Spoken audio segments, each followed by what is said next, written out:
du football total. Regardez la une du quotidien national français, l'équipe avec Vara qui indique ce petit 2, auteur d'un doublé exceptionnel. Regardez Dembélé qui est ici, les poings serrés, parce qu'il a compris la conquête de Neves, les joueurs allemands à terre, difficile, mais quel match. Regardez le scénario posté sur X par les copains de ESPN, si vous avez manqué cette rencontre. À la mi-temps, 2 buts partout. Regardez, le Bayern avait ouvert la marque, égalisation du Paris Saint-Germain, 2-1 pour Paris, 2-2 à la mi-temps, et puis déferlante jusqu'à la 70e minute, 3-2, 4-2, 5-2, 5-3, 5 buts à 4. C'est complètement fou ce qui s'est passé hier. Et regardez, les réseaux sociaux se sont déchaînés. 5-4, les amis. C'est digne d'un score sur FIFA. D'ailleurs, regardez DAZN qui a posté ça en mode IA avec Luis Enrique aux côtés de Vincent Kompany, les deux hommes devant un écran de télé, manette à la main et en train de se déchirer, entre guillemets, qui marque un but de plus que l'autre parce que c'était ça, du football total hier. Les deux hommes se sont retrouvés, ça c'est du réel,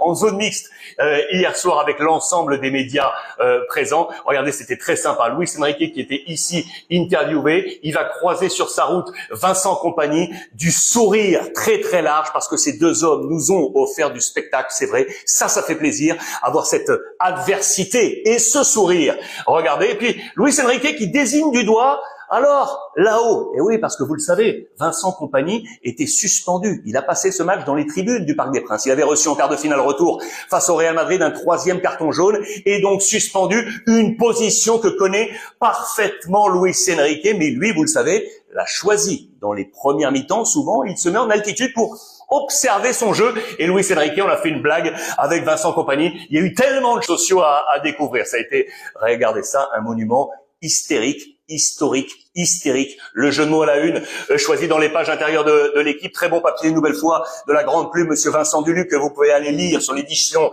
digitale de l'équipe. Quel scénario de dingue avec ces photos, ces images arrêtées. Et j'aime bien ce qui est marqué là, parce que regardez, au bout d'un match fantastique qui a enflammé le Parc des Princes et nourrira la légende de la Ligue des Champions, le Paris Saint-Germain s'est offert un but d'avance, c'est vrai, après avoir mené 5-2, vous l'avez vu dans le scénario, mais après avoir craint le pire aussi.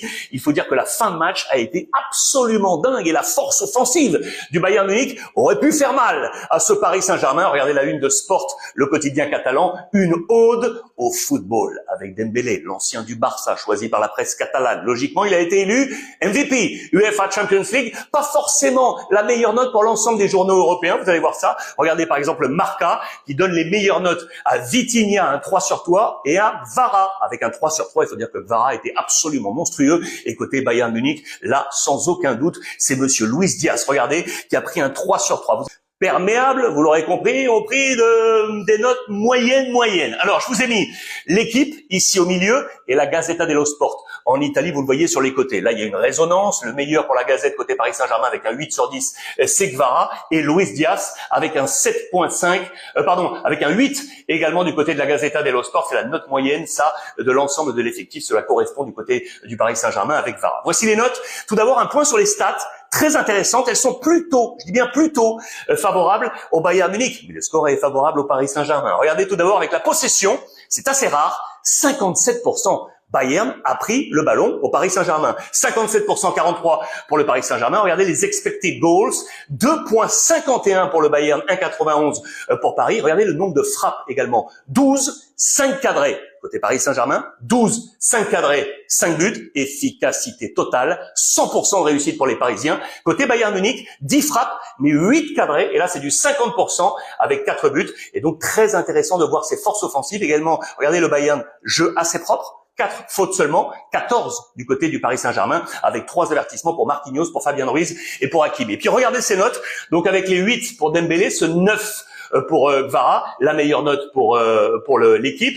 Regardez les mauvaises notes, avec notamment la défense centrale, Marquinhos et Pacho, qui a énormément souffert, notamment face à Luis Diaz, mais on va y revenir. Et regardez Mendes, très intéressant de porter un regard sur ce côté. Regardez, Kvara qui a pris un 9, a fait souffrir Stanisic qui a pris un 3, Olysée qui a pris un 8, a fait souffrir Mendes qui a pris un 3. Des notes assez finalement logiques et qui illustrent bien la physionomie de cette rencontre entre le Paris Saint-Germain et le Bayern Munich. Et puis je vous l'ai dit, ce gros coup de chaud pour la charnière du PSG. Regardez Marquinhos et Pacho. Ça, c'est rarissime, mais vraiment rarissime. 3 sur 10. 3 sur 10 pour le capitaine du Paris Saint-Germain, que Luis Enrique, je vous l'ai dit hier, réserve. Il ne joue quasiment plus là depuis plusieurs semaines en Ligue 1 pour le préserver pour la Ligue des Champions. Eh bien, il a été mangé, dans ce match. Ça a été dur. Face notamment, je vous l'ai dit, à Luis Diaz, mais également face à Harry Kane ou encore Olysée sur les couvertures. Pacho également, 3/10. Ce match retourne sur les choix de Luis Enrique pour sa défense centrale et puis pour l'énergie de cette équipe absolument magnifique. D'ailleurs, en parlant d'énergie magnifique, je voulais vous montrer ça, très intéressant. C'est un tout petit point business. J'ouvre une parenthèse. Regardez la valorisation avec les copains de Transfermarkt ES du groupe du Paris Saint-Germain. Je voulais vous montrer ça, trouvé ce matin dans les colonnes de Sport. Vous voyez des très gros chiffres.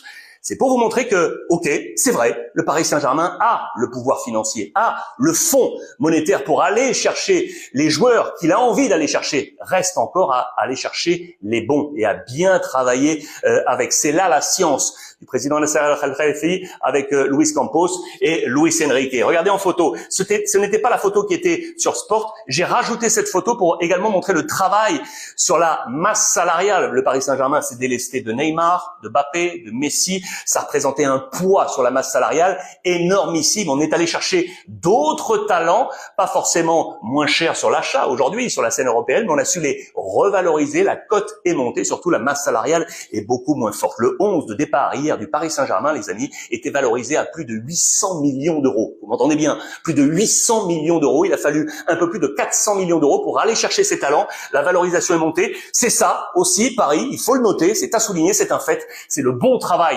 de la cellule pour créer ce groupe.